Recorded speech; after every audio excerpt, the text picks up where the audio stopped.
100% guarantee देऊन सांगते, ही recipe जर तुम्ही फॉलो केली ना, तुमचा देखील मैसूर पाक कधीच बिघडणार नाही। एकदम वन पॉट रेसिपी आहे, एकाच भांड्यामध्ये सर्व बनवणार आहोत। त्यासाठी एका वाटीच्या मापाने 1.5 वाटी इथे साखर घेतलेली आहे। नंतर साखर बुडेल इतपत पाणी आपल्याला यामध्ये घालायचं आहे। अर्धा वाटीपेक्षा कमी थोडंसं पाणी वापरले। त्यानंतर 1.5 वाटी इथे तेल घ्यायचं आहे। सर्व साहित्य एकाच वाटीने मोजून घ्यायचे। तेलाऐवजी तूप वापरू शकता। 1 वाटी एवढं बेसन यामध्ये घालायचं। आता बेसनाच्या सर्व गुठळ्या मोडून घ्यायच्या आणि मीडियम फ्लेमवरती आपल्याला सतत ढवळत राहायचं आहे। या पद्धतीने अगदी 2 ते 3 मिनिटांमध्ये या टेक्स्चरचं आपलं बेसन तयार होतं। फक्त सारखं आपल्याला परतवत राहायचं आहे, म्हणजे कुठेही खाली बुडाला लागायला नको। किती छान चाळी पडलेली आहे। 5 मिनिटांमध्ये हे बनवून तयार झालंय, बघू शकताय।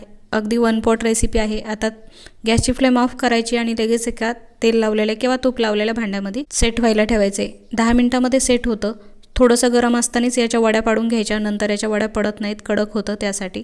इथे बघू शकता किती ठिसूळ असा मैसूर पाक बनवून तयार झालाय। रेसिपी थोडी जरी युजफुल वाटली असेल तर नक्की लाईक करा आणि अशाच साध्या सोप्या नवीन रेसिपीजसाठी फॉलो करायला विसरू नका।